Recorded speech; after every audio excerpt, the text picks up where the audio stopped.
باب قوله ما كان للنبي والذين آمنوا أن يستغفروا للمشركين. حدثنا اسحاق بن ابراہیم قال حدثنا عبد الرزاق قال اخبرنا معمر عن الزهري عن سعيد بن المسيب عن ابيه قال لما حضرت ابا طالب الوفات جب ابو طالب کو موت آئی دخل علیہ النبی صلی اللہ علیہ وسلم اس پر نبی صلی اللہ علیہ وسلم تشریف لائے وعنده ابو جہل وعبداللہ بن اور اس کے پاس ابو جہل اور عبداللہ بن ابی امیہ بیٹھے ہوئے تھے.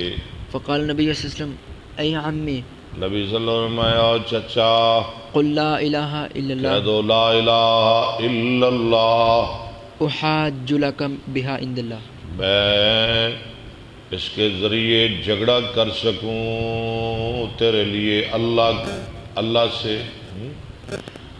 میں تجھے بخشوا سکوں. قال ابو جہل وعبداللہ بن ابی امیہ یا ابا طالب اترغب عن ملت عبد المطلب. کہا ابو جہل اور عبداللہ بن امیہ نے او ابو جہل کیا تو اراد کر رہا ہے عبد المطلب کے دین سے؟ اترغب عن راغب و یرغب کے بعد جب ان آئے اس وقت اس کا معنی ہوتا ہے اعراض کرنا، جب اس کے بعد فی آئے اس وقت اس کا معنی ہوتا ہے رغبت کرنا. یہ یاد رکھنا ہے آپ نے کلیہ. فقال نبی صلی اللہ علیہ وسلم لأستغفرن لک ما آپ لم نے انہ فرمایا لأستغفرن لک ما لم انہا انکا میں ضرور چچا تیرے لیے استغفار کرتا رہوں گا جب تک مجھے منع نہیں کیا جائے گا. فنزلت ما كان للنبي والذين آمنوا ان يستغفروا للمشركين.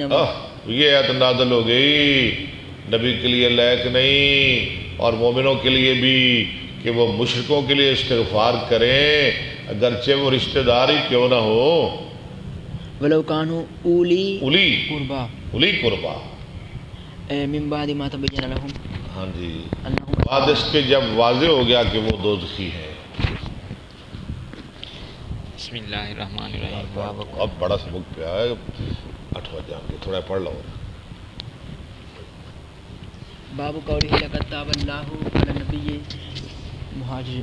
والمهاجرين والانصار الذين اتبعوه في ساعة العسرة من بعد ما كاد يزيغ قلوب فريق منهم ثم تاب عليهم انه بهم رؤوف رحيم. شاباش ٹھیک ہے. حدثنا احمد بن صالح قال حدثني ابن وهب قال اخبرني يونس قال احمد وحدثنا انبسط قال حدثنا يونس بن شهاب